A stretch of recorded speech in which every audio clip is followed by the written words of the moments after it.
तो welcome guys.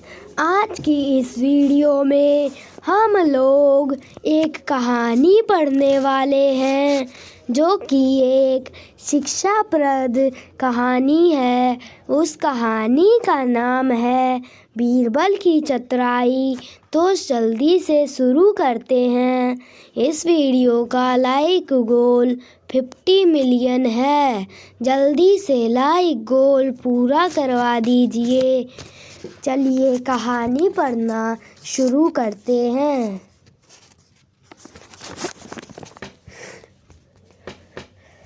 Mughal बादशाह अकबर के नवरत्नों में बीरबल भी एक रत्न थे। उनकी चतुराई और समझदारी का लोहा स्वयं बादशाह अकबर भी मानते थे। एक दिन अचानक बीरबल बीमार पड़ गए। इसी कारण वे बहुत दिनों तक दरबार में उपस्थित नहीं हो सके।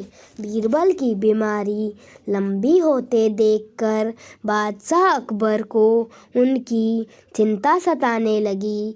इसीलिए वे एक दिन अपने कुछ मंत्रियों और सैनिकों के साथ बीरबल का हाल चाल जानने के लिए उनके घर गए।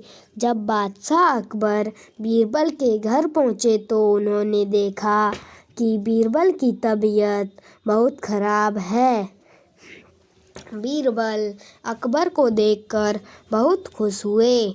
उन दोनों के बीच थोड़ी देर तक बातचीत हुई। अचानक बीरबल को प्यास लगी और वे उठकर पानी पीने चले गए। बीरबल के वहाँ से जाते ही बादशाह अकबर के दिमाग में एक विचार कौंधा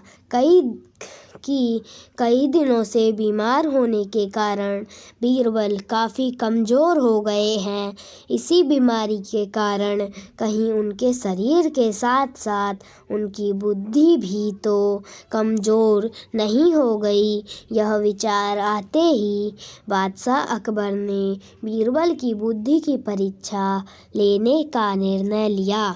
बादशाह अकबर ने बीरबल को वापस आने से पहले झटपट एक योजना बना डाली।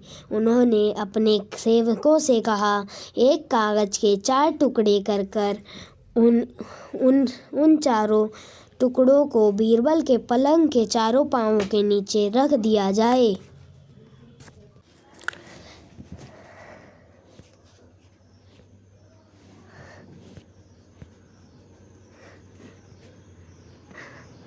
अकबर के सेवकों ने बादशाह की आज्ञा का तुरंत पालन किया और बीरबल के पलंग के नीचे चारों ओर कागज़ के टुकड़े रख दिए।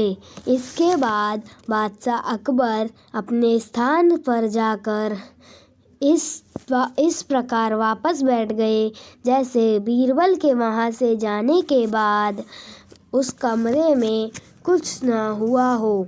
तभी बीरबल वापस आए और अपने पलंग पर बैठ गए।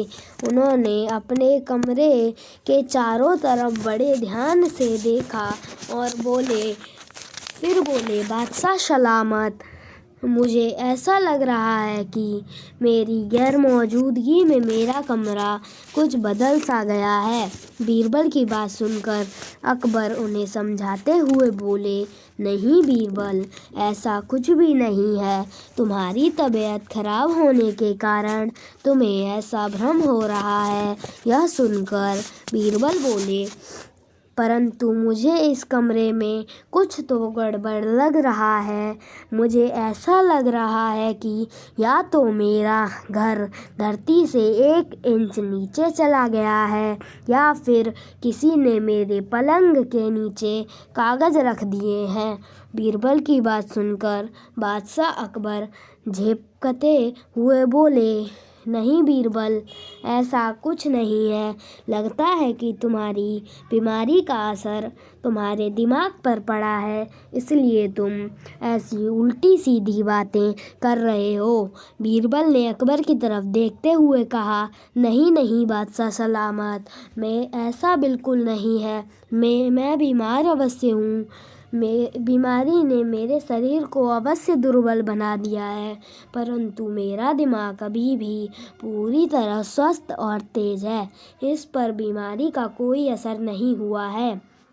बीरबल की बात सुनकर बादशाह अकबर ने चैन की सांस ली। वे अपने सबसे बुद्धिमान और चतुर मंत्री को खोना नहीं चाहते थे। बीरबल को परेशान देखकर उनकी हंसी छूट गई।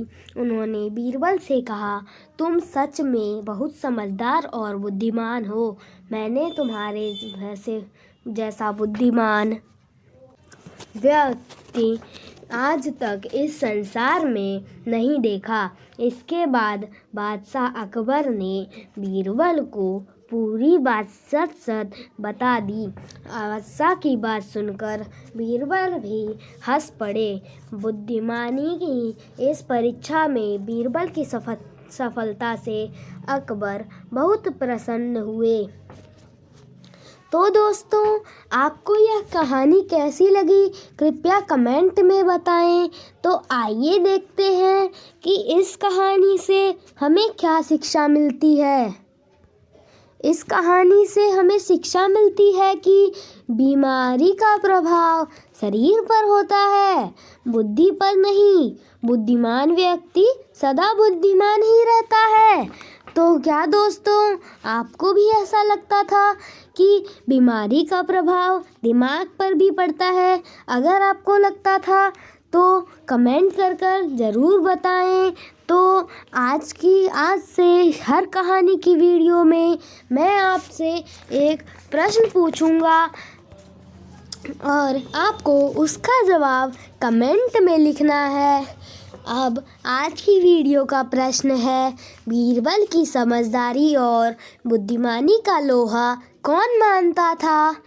आज का दूसरा प्रश्न है, बीरबल की परीक्षा लेने के लिए अकबर ने क्या योजना बनाई? इन दोनों प्रश्नों के एक एक उत्तर जो आप सभी में सही देगा, मैं उसके कमेंट पर लाइक करूँगा। कृपया लाइक गोल पूरा करें और मेरी वीडियो पर सब्सक्राइब करें।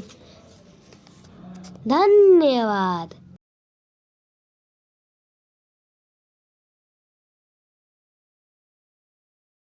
Guys, bye bye, tata, thanks for watching, just chill, bye bye.